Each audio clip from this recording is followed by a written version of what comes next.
Hello, hello. Welcome to Happy Hour, everyone. It's just going to be me and Max and Heather tonight, and we're going to we'll talk about whatever y'all want to talk about, obviously. And we want to say happy birthday to anybody's having a birthday or happy anniversary, or we want to see your new puppy. But we're going to be talking about our True Weird Stuff podcast.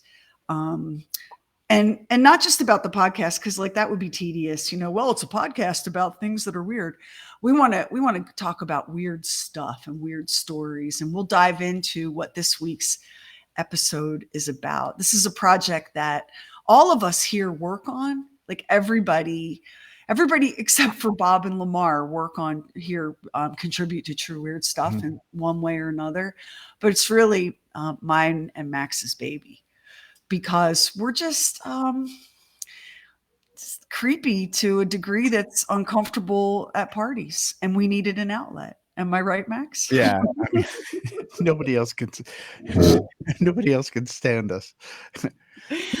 I'm working on an episode that'll air next month, and there's one individual that the episode is not about this man, but Max will know who it is, Gary Heidnick. He features in the episode briefly. He's the guy that the Buffalo Bill character was based on in Silence of the Lambs. Right. And he is he's a Philadelphia homeboy. So sometimes I think, that where you grow up and what you're exposed to has a bigger influence on whether or not you're a little bit creepy than maybe you would have been otherwise. And I mean, anybody that knows anything about my life knows that I was raised to be extra creepy and awkward. But Max and I both were exposed to, like cannibal serial killers and 3 Mile Island melting down as children.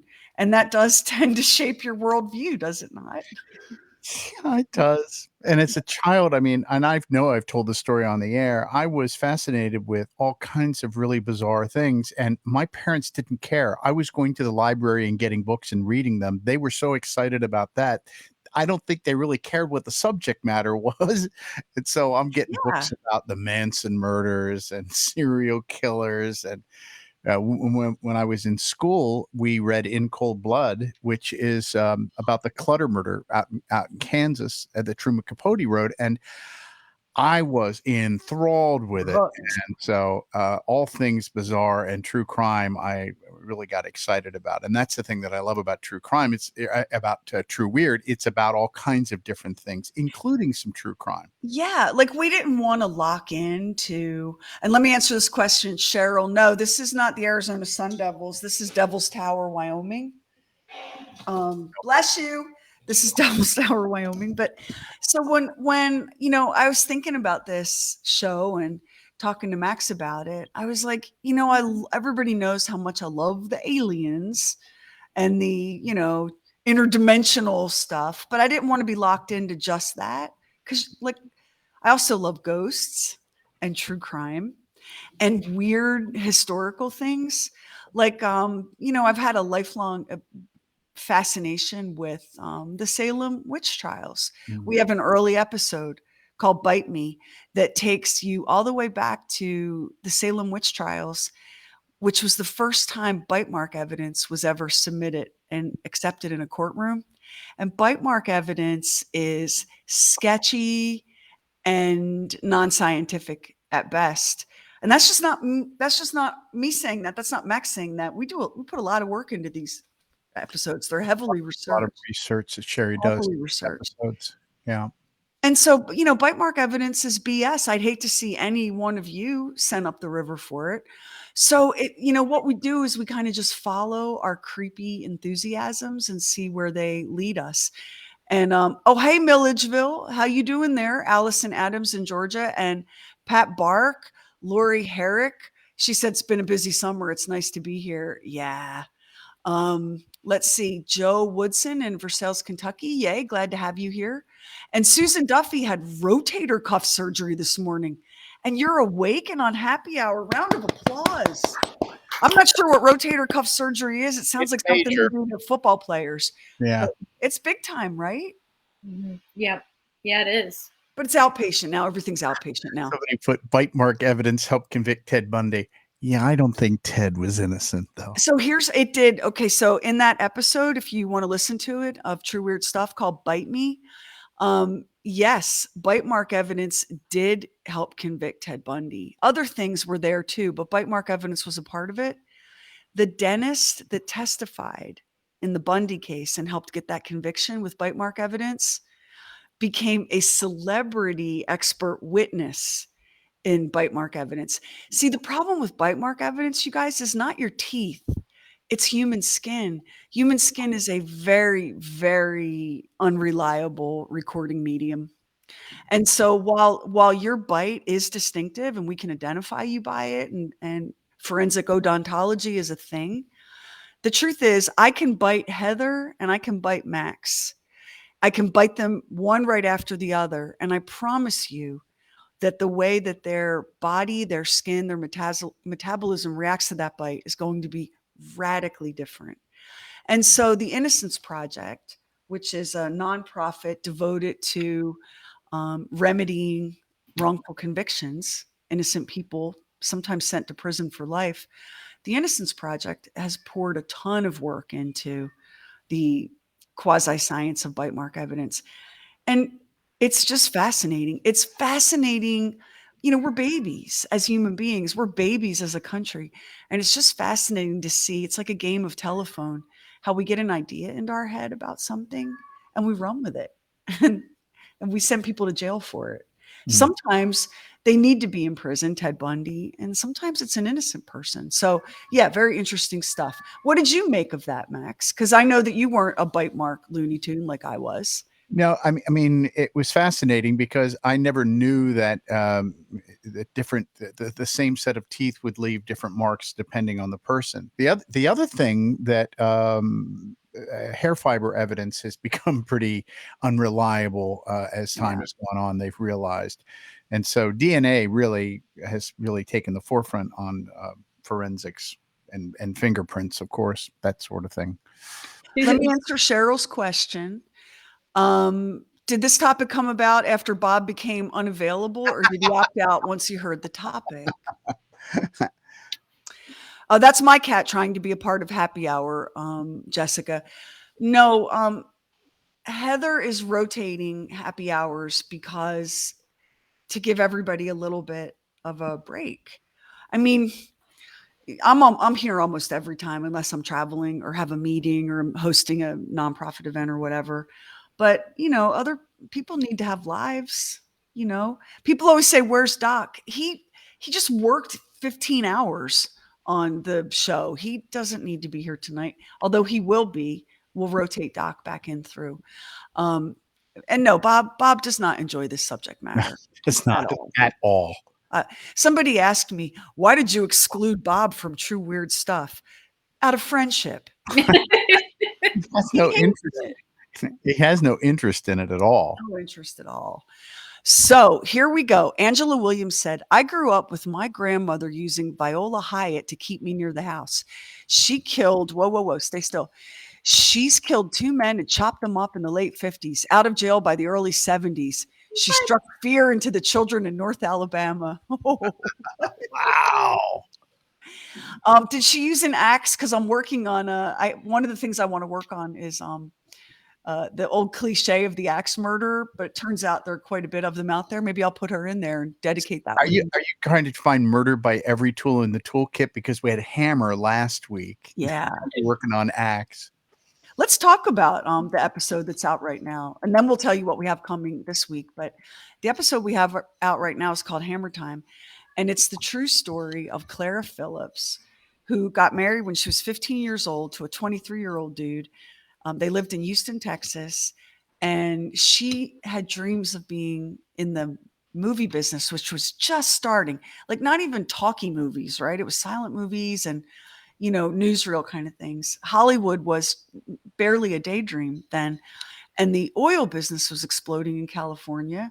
I mean, there's an oil drilling rig on the campus of Beverly Hills High School, right?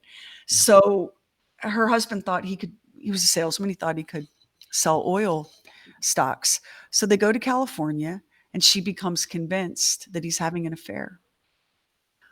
So she lures her imagined rival, 20-year-old girl named Alberta Meadows. She lures her to an isolated, unpaved road and beats her brains in with a hammer she bought at Woolworths. And here's the thing that blew us away. She stalked this victim. She brought a friend. There was an eyewitness to the crime. She spent, let's see, 11 to 4, 5 hours waiting in the lobby of Alberta's workplace. There was so much premeditation that it was insane. The prosecuting attorney, Charles Frick, said, this is going to be the first woman that hangs on the gallows in the state of California. That's how much premeditation there was. It was a death penalty case. But because she was young and pretty and sparkly, the jury at the time had a hard time believing that someone so precious and adorable could have plotted and conceived such a violent crime. And they found her guilty of something, but not of premeditated first-degree murder. It's truly everything about this story. Is there anything about this one, Max, that isn't completely shocking? Well, and then of course, so she's convicted, and then she escapes from jail. Yeah. That's a crazy little part of this as well. And yeah, I mean, all the little details around this are just head scratching. there's nothing, and so here she commits this awful murder, and it's a brutal murder with a hammer. And so there was nothing in her life up until that point that said she would do something like that. And then after she got out of prison, there was nothing happened in her life that was violent ever again. So it's No. kind of a crazy thing when somebody gets something in their head, an imagined jealousy, and coupled with white hot anger, and that's what happened in this case. And there's so many tragedies here. Alberta, the victim, was completely blameless, completely innocent. Her life was stolen from her for nothing. And then the reason for this crime, this great love that this woman had for her husband, they didn't stay together. Like I'm not murdering anybody for you, much less and then breaking up with you. Like I'm going to feel, maybe I'm codependent, but I'm going to feel like, well, damn, I killed somebody. What will people say if I leave? Right. Yeah. So let me jump over here. And we're seeing that people are saying hi from different places, and we are seeing all of them. So. Oh, Max, Erica Wolf, the mediocre chump. That was Max's favorite That was part. my favorite part of that too. That And was that's Max's something that we favorite part. started doing recently is we sort of have a little discussion at the end of it. So it's a produced piece that Sheri narrates. She's written and narrated, and then we put music and everything else. And now we have a discussion at the end of it too. So, because there's stuff that what was happening was we would make the episode and then the two of us would sit for like a half an hour and just, can you believe this? And can you believe that? And what were the people thinking? And oh my God, she called him a mediocre chump. Poor bastard didn't do anything to deserve that. And one day we looked at each other and went, maybe we should add this to the show. And so that's what we've done. I want to say hi to Mary Thorstad in Thief River Falls, Minnesota. That's a cool sounding. oh, That's a cool sounding town. no wonder she likes true weird stuff. And we've got Laurie Copeland in Zanesville, Ohio. Hey, Regina Denton, party girl. I'll be seeing you in Florida next month. Robin Valdez, happy Thursday from Grand Junction, Colorado. Oh my God, it's just one of the most beautiful places ever. And we have a fellow weirdo Max. And please let me say your name right. Shamani Willis. That's so pretty. Did I say that right? Do you think Shamani? I hope so. Tony Garcia, I'm stealing mediocre chump. To the people who are noticing that I did the voice of Clara, yes, I did. And it was very fun to call him a mediocre chump. Hey, sooner or later, listen, if we know you and can get to you, sooner or later, you too will be on an episode of True Weird Stuff. Like my daughter Karamia, an entire stable of friends and classmates have stepped up to be on episodes. Because one of the things Max and I like to do is kind of throw in like a little surprising, theatrical stuff or music or all that kind of thing. It's I super have duper a fun. I have a question. What Yeah. so far has been your favorite episode to research? I have a favorite that I've listened to, but I want to know what your favorite ones to work on have been. Well, I mean, obviously I'm way dialed up on space and science and aliens, but I think my favorite one was Lady Hooch Hunter because Daisy Dell Simpson. Tony and we were in Vegas for work and we had a little bit of time to kill. So we had the Uber driver drop us off at the Mob Museum in Las Vegas. It's not far from the airport. I bet a lot of people here tonight have been.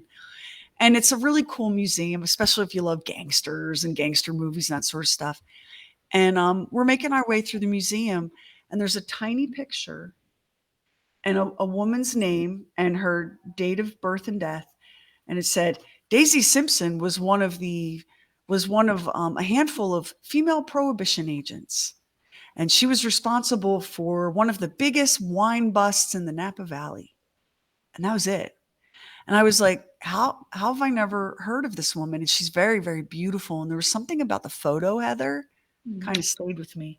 So we, went to the airport, came home from Vegas, got home from Vegas on a Sunday night. And by Monday night, I was up to my eyeballs in Daisy Dell Simpson. And I fell in love with her. She was not a perfect person. She was deeply flawed. She ran away from home as a teenager and ended up on the streets of San Francisco, married way too young, and developing a real problem with drugs. When she had an opportunity, because of her beauty and youth and quick-wittedness, she had an opportunity to work for the Vice Squad of the San Francisco Police Department. And this, of course, was during Prohibition, so vice aplenty, right? Well, it turned out that the Treasury Department, those were the Treasury agents, the feds that were busting bootleggers and gangsters and speakeasies. They had this real problem. Their male agents could not handle female suspects. They could not touch them. There was just it was such a problem. I mean, this is a different world back then, and male treasury agents would not lay hands on a woman. Well, it took the gangsters like Capone about a second to figure that out, and they began hiring women to front, to do the bootleg running and to front these operations. And so the Treasury Department was like, well, shoot, that's not going to work. So they recruited 12 female Treasury agents, 12. And that was it for the whole country.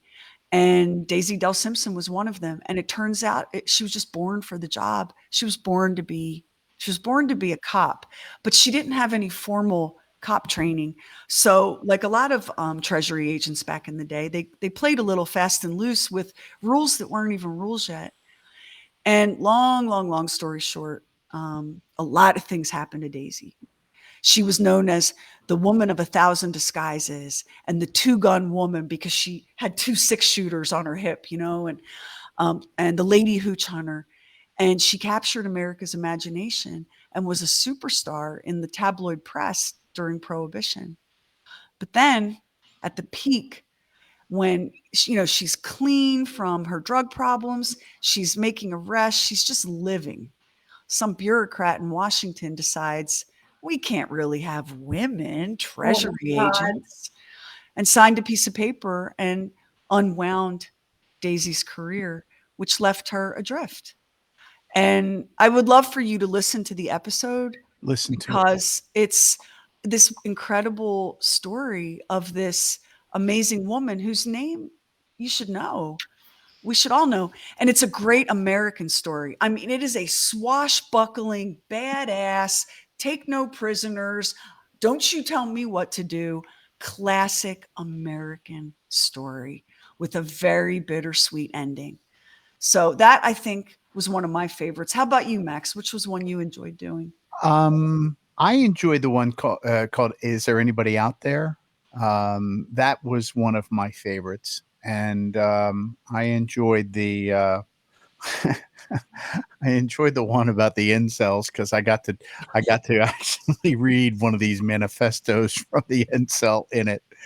And I like that one. The black-eyed children I liked, and people really liked that. That was fun. And we never know how people are going to react to them, but that Yeah. one in particular seemed to get a lot of attention.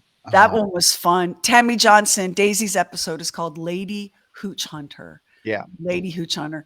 The Black Eyed Kid episode, I tried really hard to get Brian, the journalist who had that experience, to come on. But, you know, people who debunkers and skeptics who are like, people just make up these stories for wealth and fame. The guy's a newspaper reporter in Abilene, Texas. He ain't famous and he ain't rich. And he's really tired of people saying ugly stuff to him. So I was not able to lure him onto the podcast to do that interview. And the one, Where Is Everybody? That's looking at all the theories of why we haven't found, well, let me rephrase that, why we haven't found alien life yet. Because who knows what the hell's going on with that. Yeah. But yeah, you know what ends up happening for both of us, Heather? Every episode is like a major deep dive for both of us. 20 hours of work easily, research, writing, and producing. And we live and breathe that story while we're working on it. And it's just all you're living and breathing.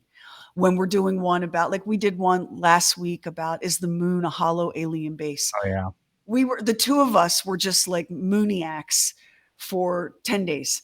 And then we flipped into Clara and the hammer killing. And then we were like, what should you hit to make it sound like a hammer going into someone's head? You know, that kind of thing.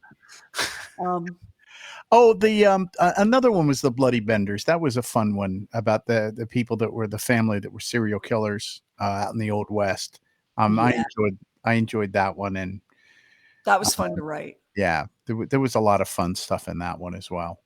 My favorite part of writing that one is the end, when I flipped the story and made the listener, took it first person and lured the listener into the Bender's cabin and then brutally murdered them and dumped their body through the trap door. Yeah.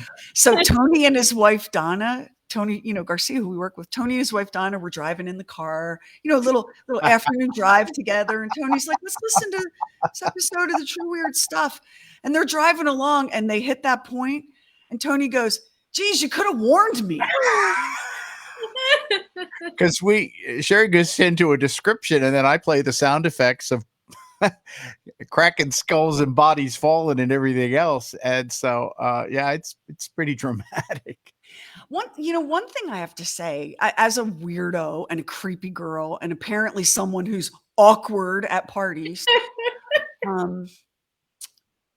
they don't teach. If they just moved the lens just a little bit and taught history differently in schools, it would be their favorite subject. Mm-hmm. Yeah. The problem is they have us memorizing all these like dates and treaties, and you do stand up and explain what the Monroe Doctrine is. But when you really dive in and you find out that the Civil War and Manifest Destiny and this family of serial killers and seances were all happening at the same time, it gives you a different understanding of the country in which you were born. Ooh, this is a really, really good question. Amanda Boyer says, yeah. Is there a topic or subject you want to do, but the logistics are too crazy? That is a really good one. We almost didn't do the Black Eyed Kids for that reason, because we needed to have child voice performers, and those are not thick on the ground in Max's house or mine, right? And we're chasing after this guy to get him on, and when we realized that, we're going to have to tell the story without him, there was no way we could not do it at that point. We were way in. But some of these are tricky because we need other voices. Like you can't do the Black Eyed Kids without child performers. Yeah. And we're probably traumatizing Tony's granddaughter, Emma, who appears frequently on True Weird Stuff as a spooky child. That one was tricky. Some of the we do true crime, but we don't do contemporary true crime, with the exception of the Brian Koberger incel story. And here's why: because there's some ethical issues that we feel strongly about as producers, also as consumers a little bit, but definitely as producers. Like, I don't necessarily want to speculate or I won't say profit, because we do True Weird for free and we have yet to make a nickel from it. It's costing us money, but I don't want to profit from somebody's tragedy in real time. Mm-hmm. Yep.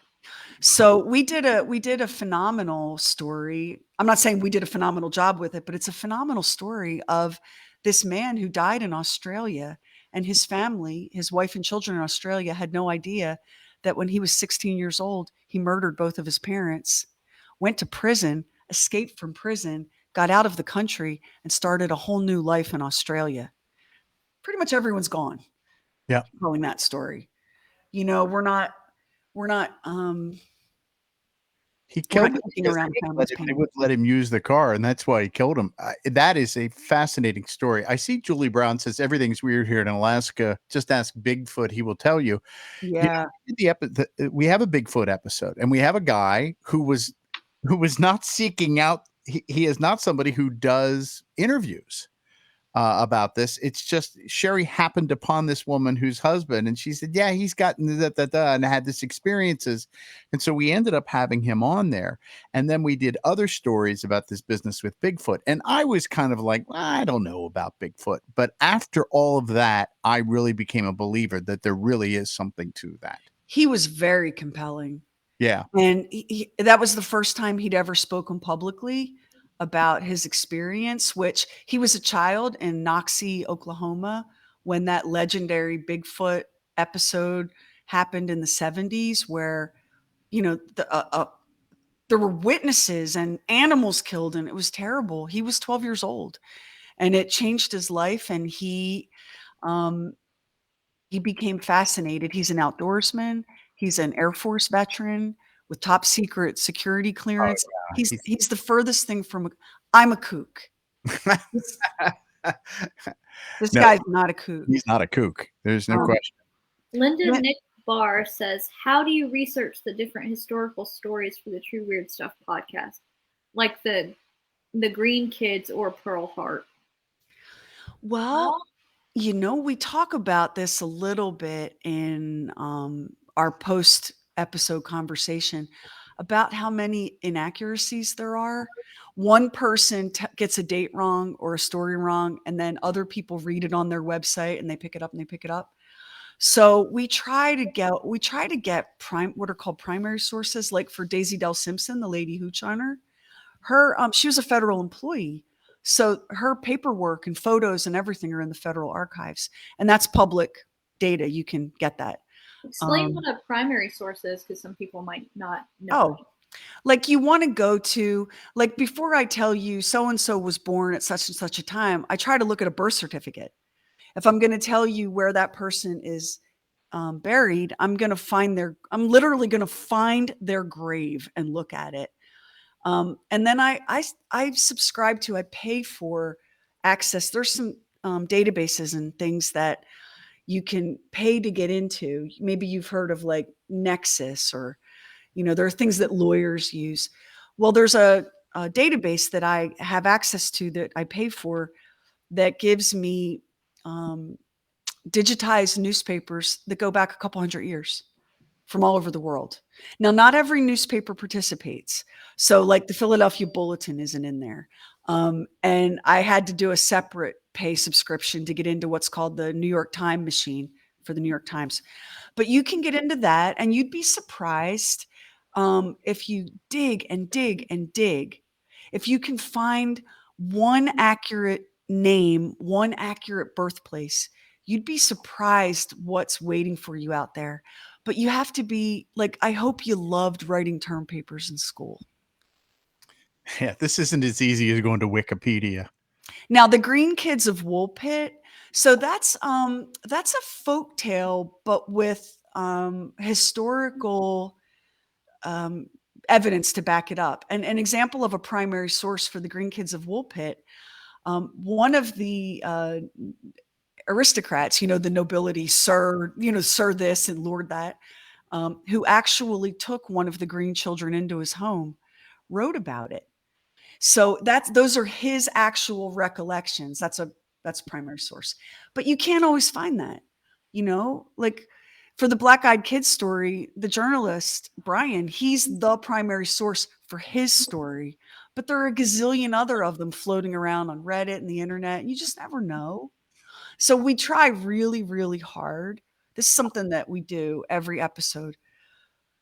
We try really hard to cross check and cross reference, because I'd hate to, and we get it wrong. We make mistakes like everybody, but I'd hate to make a big blinding mistake. We have an episode coming up I cannot wait for y'all to hear that involves 7 highly trained Russian Navy divers, the equivalent of Navy SEALs.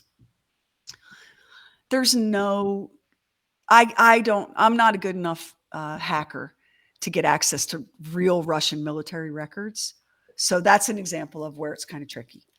And some of these stories have a lot of legend connected to it, and Sheri has found some conflicting information, and you have to be able to call out what is fact and what is legend on some of this stuff. Chamonix, I think is how you say it. Chamonix Will says, as a homeschooling mom, I think I'm going to incorporate this stuff into history lessons. My boys are weirdos too. Well, what's fun about it is the context. Like, you know what trips me out? So in the episode we did about Governor Morris, the forgotten founding father, the dude wrote the freaking Constitution and designed the Manhattan street grid and is the reason we have the Erie Canal. So you don't think of those three, you don't think of the founding fathers and the Erie Canal and Manhattan as being like all of a piece, but they are. The context is what's really, really cool. That Governor Morris one was fascinating because I thought I knew pretty much history about some of our founding fathers, didn't know who he was, and he had such a huge influence and was such a character. Such a character. Like he had a peg leg, but a literal peg leg. He didn't want anything fancy that he got. Now, there are 2 versions of the story, but we have a primary source.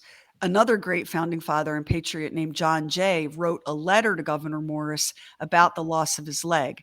So there are 2 stories. One is he was in a carriage accident in Philadelphia, and the other is he loved the ladies. Buddy girl, did he love the ladies? He didn't care if they were married or single. He loved their minds. He loved their bodies. He couldn't get enough. He's having an afternoon tryst with a married woman. Again in Philadelphia. Her husband comes home unexpectedly. He goes through the window, but when he lands, he twists his leg and he shatters the bones so badly that, the medicine in 1700, it's not awesome. There was nothing to do but amputate it.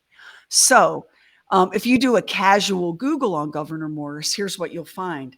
Some people say it was a carriage accident, and some people say he jumped out of a 2nd-story window. But the primary source, a letter to Governor Morris from founding father John Jay, says it might have served you better if you would have had another body part amputated, one that could do a lot more trouble. Oh my goodness, the shade. The shade. So, when we were putting that episode together, I was like, Max, I'm going to tell both stories, but I think we know how he lost his leg because it's backed up by the letter from John Jay. So the context is fascinating. It's wild. Like, we have a story coming up, this guy kept children in a dungeon at the exact same time the first escalator was running on the other side of the country. Like, these are not ancient tales. A lot of these, like the people involved, at the end of the episode will go, and so died in 1981. That's not ancient history. It's wild. It's just wild. Glenda Ray says, if y'all ever decide to go to Waverly Hills in Louisville, Kentucky, I want to be in your tour group. I've always wanted to go there. Same. I would love to take Max and Doc and Heather and Steven, the mysterious Stephen Call, and do a nighttime thing at Waverly Hills. It's so haunted. Now we do have an episode coming up for Halloween. I saw a ghost by accident in broad daylight. It was the craziest thing. And I wasn't scared at all. I was actually kind of like, oh. So it's a very haunted place. And we're going to tell the story. Well, we're going to tell some of the stories of this very haunted place. Let's see. Steve Held says, to this day, there's a Morris Avenue in the Bronx, New York City, with a neighborhood called Morrisania. So listen to this. Morrisania in the Bronx. That was the ancestral home for Governor Morris's family when the colonies were under British rule. And Governor Moore, they called their, rich people want to name their houses and shit. So they called their house Morrisania, and it was in the Bronx. And back then, the Bronx was farmland. It was lush farm country, horses and crops. Governor Morris's mother was a loyal British subject. Governor Morris was a ragtag colonial freedom fighter, totally separated their family. So yeah, that Morrisania, that is the land where his house once stood. It burned down. And one more fun fact about Governor Morris, and then somebody put a gag ball in my mouth. He was sent to the French court right before the French Revolution to be kind of a diplomat and ambassador, because as anyone who's watched Hamilton knows, Lafayette, like the French were a big help to the colonists in our fight for freedom. They were. And so President George Washington sent Governor Morris, his big buddy, over to France. And he became very dear friends with Marie Antoinette. Then, of course, here comes the French Revolution. So they lop off Marie Antoinette's head. But before that happens, she gives her furniture to Governor Morris, and he brings it back to the New World in shipping crates and decorates his house with Marie Antoinette's furniture. But sadly, his home burned down in like 1860 something. And so all of those historical objects are lost. But there again, we have the American Revolution, the founding fathers, George Washington, Marie Antoinette, the Erie Canal, all right on top of each other. So interesting. Real quick, there was a woman named Carla. She was asking about they lost the affiliate. We're not on their station anymore. I don't know what the answer to your question is. I don't know where you live, but if you would email me, maybe I'll try to answer that for you. max@bobandsheri.com. So I did see the question go by, and I just wanted to make sure you didn't feel like we ignored you. They go by so fast. It goes by quickly. And so Max, really appreciate this is stuff that interested us, and we never knew if anybody was going to really like it. And so we're very appreciative that for those of you that have been devoted to it, and for those of you that have put in reviews and rated it, because that helps us tremendously in trying to get the word out about this podcast. So if you haven't and you've thought about doing it, please do it, because it is helpful to us. It's so helpful because we're independent. I mean, we're doing we have, it's luck. It's luck if anybody finds it. The fun thing for us is we're delighted that anybody else is listening, because the two of us are very, very entertained. Working on it. So Max, talk about your process a little bit, because all of the soundscaping, all of the atmospherics, all of that is Max. So Sheri never gave me any direction with any of this. She researched it and she did all this stuff. Now she will give some ideas about maybe we'll do this here or that there, or a sound effect here, and here's what I'd like, a spooky effect here, that sort of thing. So she does give me some ideas with that, but she just kind of handed it to me. And fortunately, I have access to sound effects and some staging music and that sort of thing. And so I go in and I listen to stuff, and I go through, and after we finish with the actual reading of it, the initial one, I go through and edit out all the other things and try to come up with some ideas about how this can go. And then I just try to trust whatever feels like it's the right thing to do. I try to entertain myself with whatever it is and hope that that's the thing that would be entertaining for everybody. So that's kind of part of the process with that. But it's a lot of fun, and I love nothing more than when people say that was really spooky, this or that. So that's That's a lot of I fun. loved what you did with the Pearl Hart episode, Wild West Pearl, weaving Elizabeth singing "Cowboy Sweetheart" in and Oh, out of the narrative. and I by the way, that was a friend of your daughter's who sang that. Somebody asked me, they said, "What? Where? Who is this recording artist that sang that song?" She just sang it.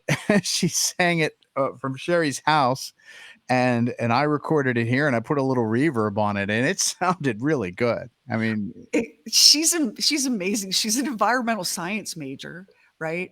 And she would not. She's sung on a few of the episodes for us. She would not listen to them. So Karen Mia and I put her in the car and went for a long drive and listened to the episodes. And I was like, "Sweetie, your voice is so beautiful." And there are a couple moments in Wild West Pearl where like Max did Elizabeth singing, and Max, the way he wove it in, like the hair stood up on the back of my neck. And I just wanted to cry because these women have been forgotten and lost to history.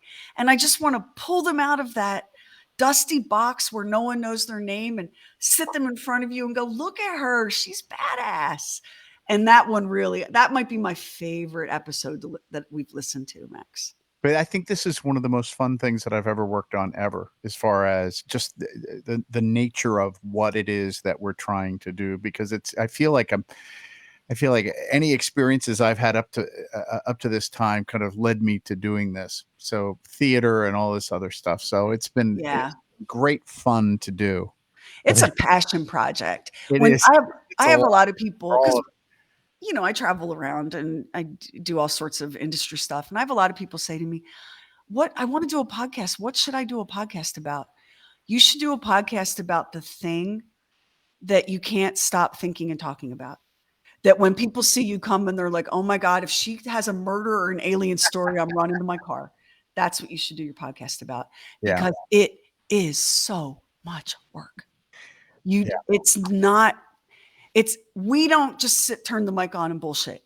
We craft these episodes. That was our goal, and it's a lot. It's a lot of time, and it's harder than you think. And you should absolutely follow your dream, but you follow your dream down the kookiest, narrowest, nuttiest aisle it takes you, and don't let anybody talk you out of it. Because of podcasting, you can find a niche audience. You can.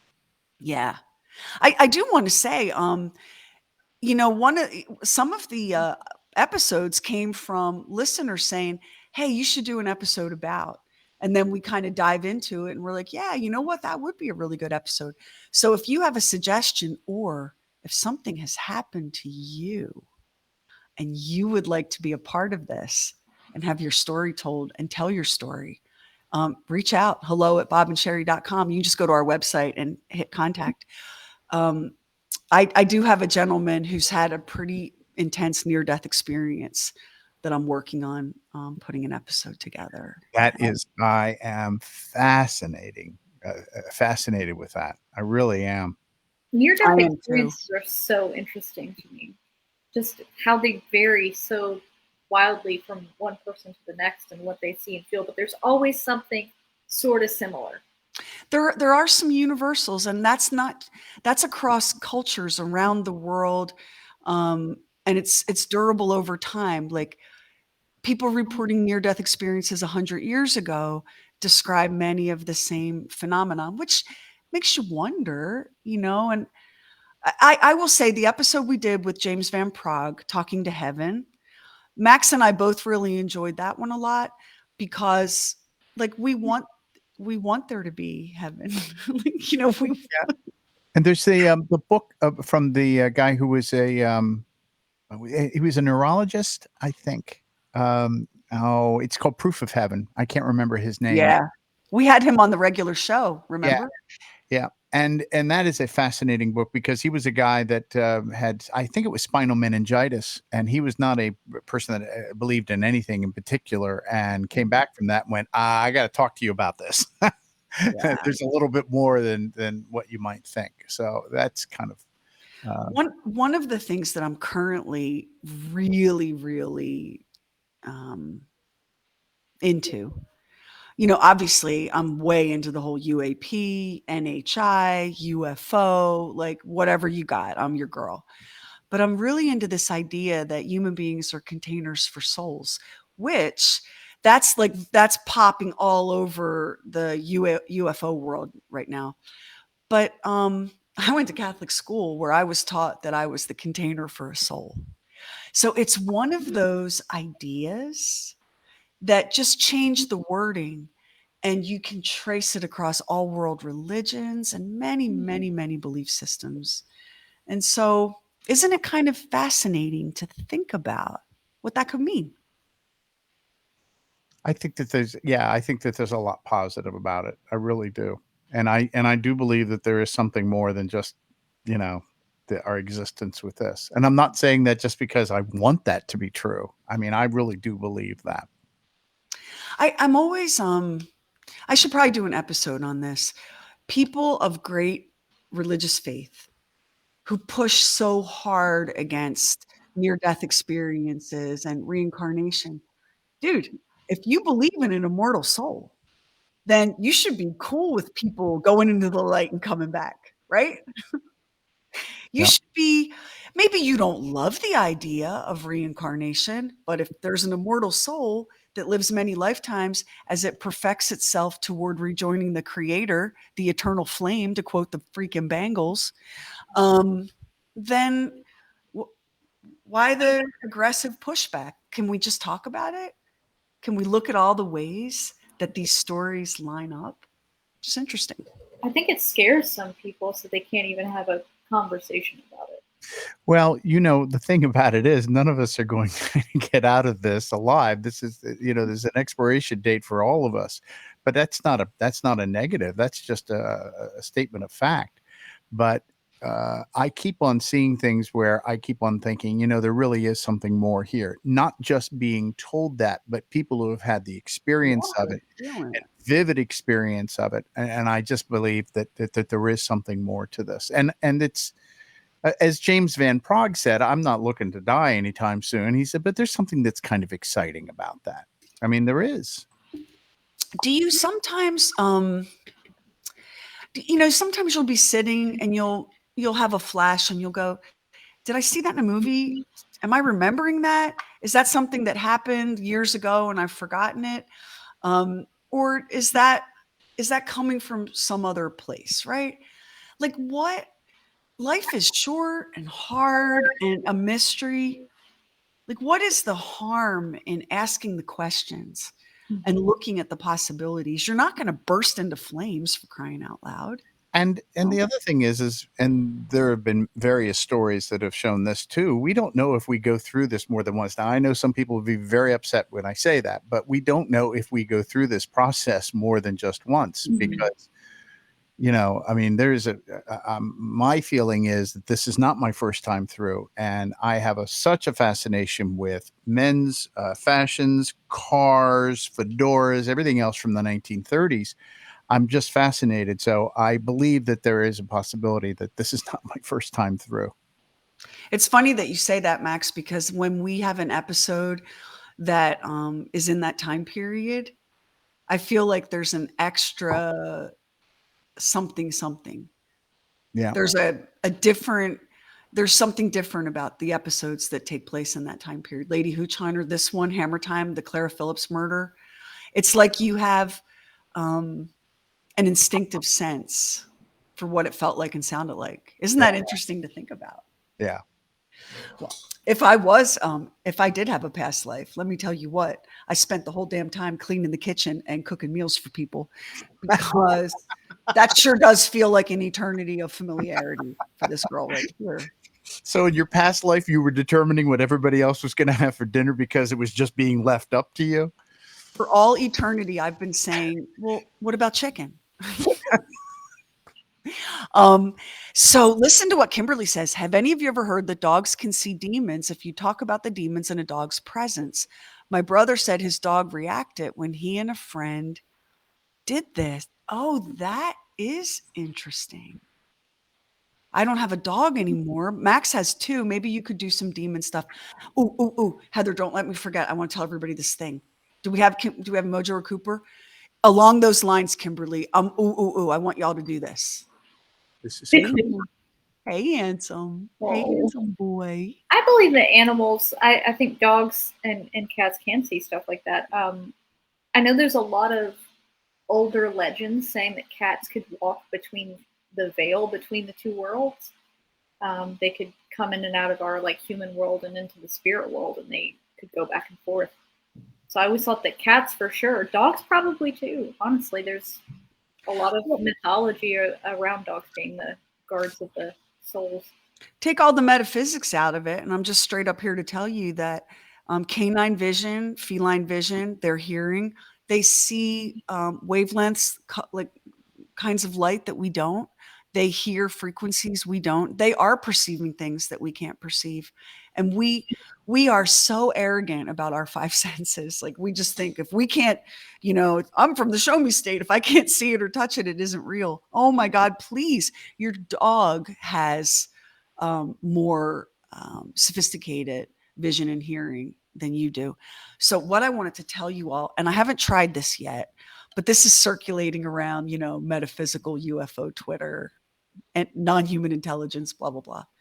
The next time you're in a public place, preferably when you can sit and be still. So maybe you're at an airport and you're doing some people watching, or you're riding on public transit, or you're in a restaurant, crowded restaurant. Make yourself still and focus, focus, focus, and think to yourself, show me. And wait for the first person to turn around and meet your eyes. That person is not one of us. This is what's interesting. Yeah, this person, somebody asked the question, do you believe in shaman? Do you believe in filler people, skin suits, people without souls? Absolutely. I think some souls check out before birth or at the moment of birth, and they're like, you know what? I'm not ready for this. I'm going back. And I'll tell you a great story about that. But yeah, do that in a public space and wait and see who meets your eye. So the Black Eyed Kids episode, one of the children in the Black Eyed Kids episode has a little sister. No, an older sister. And they're sitting with their grandmother right around the time they recorded those voice parts for us. And she says, I was supposed to be the first one. The older one said, I wasn't supposed to be the first one, but Sophie got really, really scared and came back. So I came first instead. Oh, that's interesting. Yeah. The world, fascinating. Just so fascinating. I mean, really interesting. And these are not people like I know, like I'm a kook, but not everybody's a kook, right? Not everybody. These are people that have never had these conversations. The only reason I even know that story to tell you is because shortly after we recorded the Black Eyed Kids stuff, her grandmother said to me, did I ever tell you what she said about her sister? And I mean, I goosebumps. So, yeah. What do you know? I don't know. Could be. Maybe. Maybe. I always think about whenever we talk about this stuff, the episode you did where I think it was like Take My Fairy Wife, where he was convinced that his wife was a changeling. Oh, yeah, in Ireland. Bridget Cleary. That's a true story. Like that really happened. That wasn't all that long ago. No. Bridget Cleary was this headstrong, beautiful girl who got sick, with what we probably would call bronchitis. But she lived at a time and in a place where superstition ran rampant. And the neighbors convinced her husband that she had been taken by the fairies, by the wee folk, and replaced with a changeling. And so, while the neighbors watched, her husband burned her alive on the floor of their cottage. So horrible. Then scraped her charred remains up, dug a shallow grave, and then went and sat at the foot of the fairy hill, Kyla Hill, and waited for his real wife to emerge from fairy captivity. And folks, I think you know what happened next. He ended up on the stand and in prison because, yeah, the fairies had not taken his wife. That's He had murder. murdered her in a fit of superstitious rage. Is Yeah. that story has stuck with me since the first time I listened to the podcast, just because of how it took all of those people around him also perpetuating that internal scary dialogue that he had going on. Yeah, I mean, oh my goodness. Oh my goodness. And I'll give you a context again, because I love the context. I love looking at, okay, here's this thing that happened. Then what else was happening? So at the time that Bridget Cleary was murdered, it was an international story. I mean, the guy burned his wife alive because he thought she was a fairy. I mean, come on, that's going to make the headlines. At that exact moment in time, the British crown was taking over the rule of Ireland. And part of the reason they succeeded, just a part, was that the impression was that any population that believed in fairies and changelings was far too primitive and superstitious to govern itself. So it's what was called the home rule back then.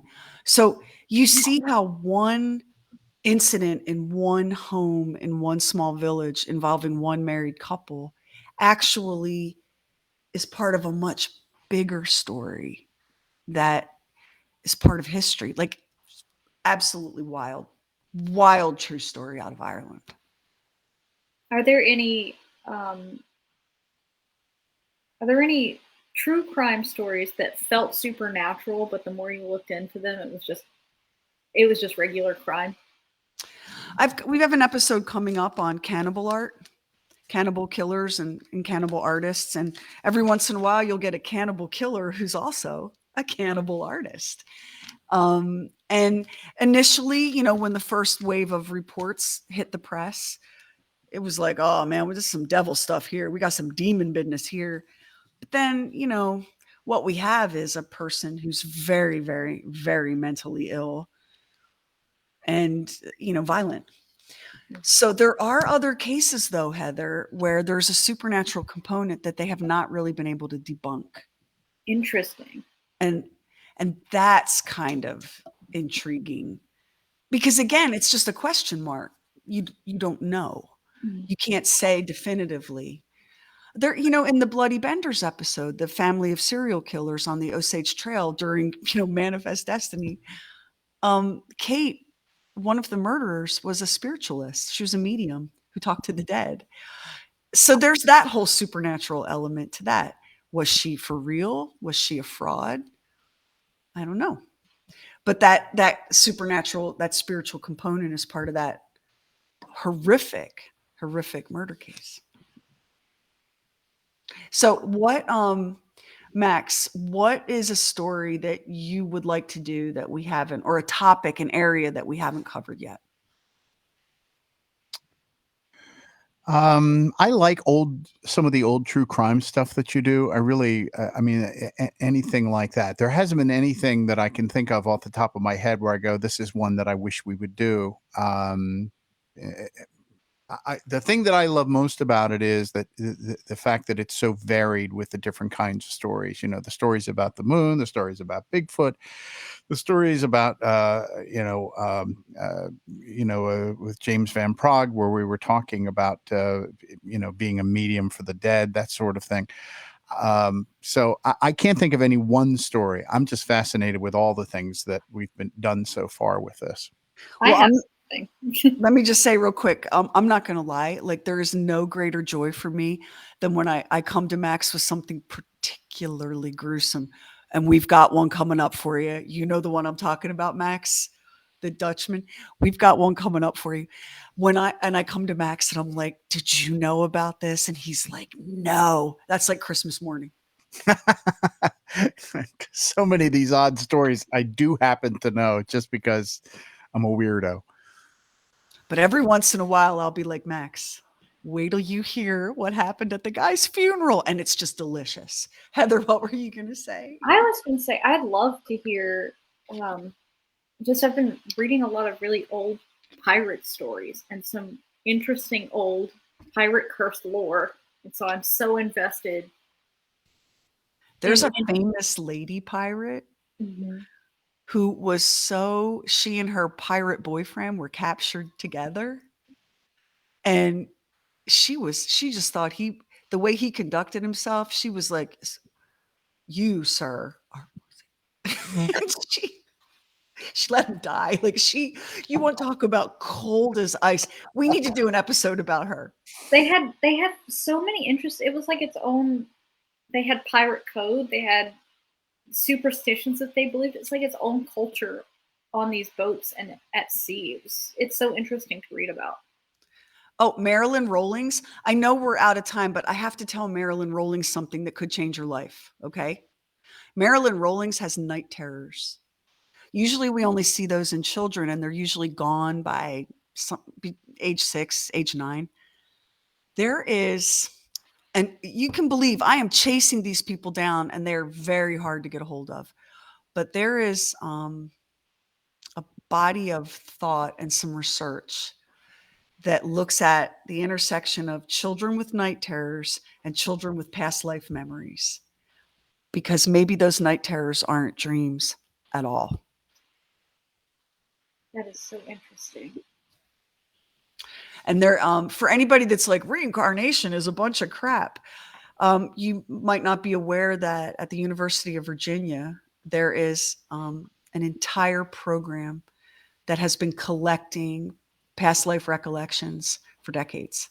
And it is an extraordinary database. And, children who report past life memories, they start losing them again right around the same time the night terrors start dissipating.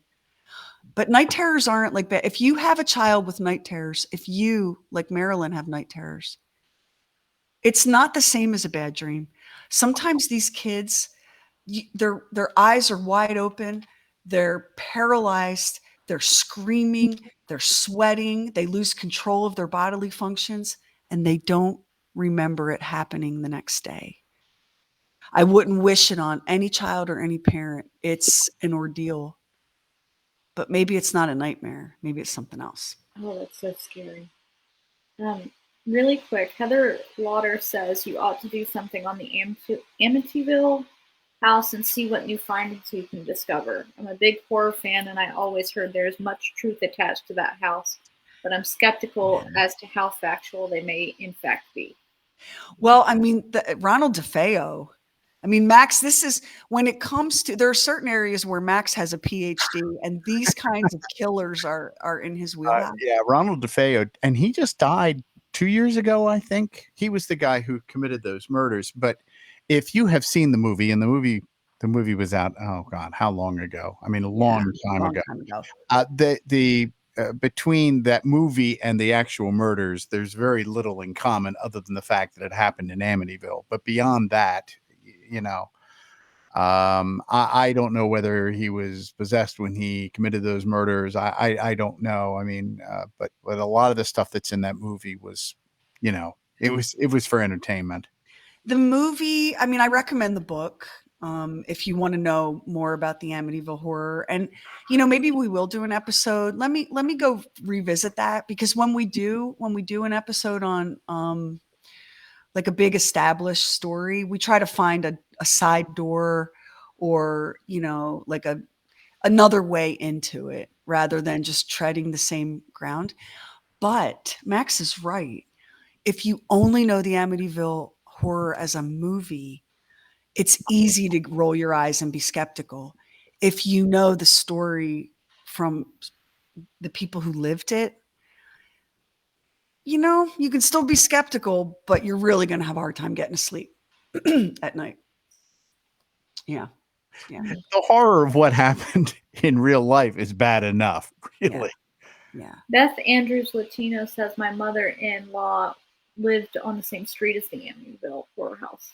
Yeah, the house is still there. The windows, the distinctive windows that they had up there, have been changed out because they were just tired of people coming by and looking at it. I could no more buy a house that had those windows after seeing that movie than I could fly. Like there was something, that is the one thing that movie did well. What is that, like a Dutch colonial? I don't even know the kind of. It ruined it. It ruined it for people. It's just, like, you don't know. You can't tell me for certain that this doesn't exist or that isn't real because you don't know. So I'm seeing Lee Marlowe says the Gainesville student murders were a horrible thing to live through. I'm wondering, were you in Gainesville during that time? That's what I'm Lee, wondering. were you? That's for people that are not as bloodthirsty as we are. Yeah, that I can't even imagine. Rolling, was that his name? I believe that was his name. Yeah. I can't even imagine. Um, But it well, was, and yes. Okay. Lee says yes, she was. Because it was very similar in a lot of ways to this incel murder that happened up in Idaho. Idaho. Heather told me because you can get our podcasts on Spotify and Apple and Podbean and all the players, and you can also listen on YouTube.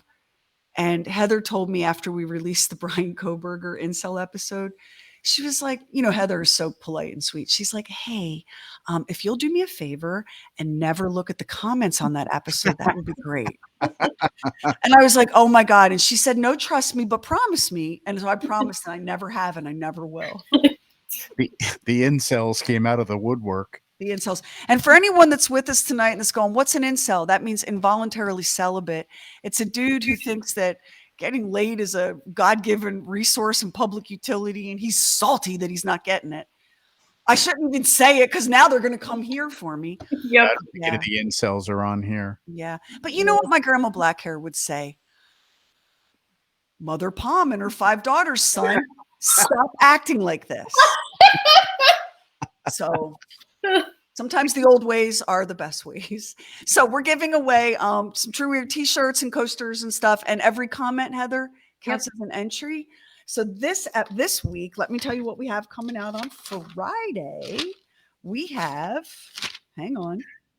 Eric, Bishop's Dungeon. Yeah, we don't do the visuals with the. It's just she's asking if we do visuals with the podcast on YouTube.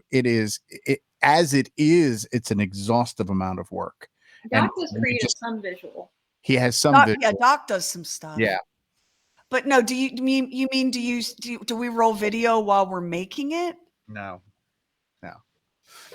I mean, how riveting would it be, to have me staring at you with my giant bug eyes going, and then he picked up the hammer. Like, I mean, nobody needs that. Nobody wants that. So, but Doc does an incredible job putting visuals to these stories if you want to check it out on YouTube. Yeah. So the Bishop's Dungeon is Friday's episode, and it is the story of a holy man. And holy cow, what he had going on in the basement. How's that for a tease, Matt? You want to be haunted. You want to have nightmares. Big time nightmares. So y'all, thank you for coming to happy hour and for letting us talk about weird and creepy and spooky stuff. We do not do this kind of happy hour very often or every week or, because, we want to mix it up. Like sometimes it'll be light and fluffy and sometimes it'll be, have you ever seen a dead body? You just never know what you're going to get with happy hour here on the Bob and Sheri Facebook. So let me raise my water to you and thank Heather and Max for giving up some time tonight, and mostly thank all of you for hanging out with us tonight. Max and I and Heather, we don't get out much. Y'all are our friends. So thank you for hanging out with us tonight. And for those of you, I know it's not everybody's thing, and that's fine, man. It's a big world and a short life. For those of you that are listening to True Weird Stuff, thank you, because we sure do love making it. Yeah. Here's everybody. There you go.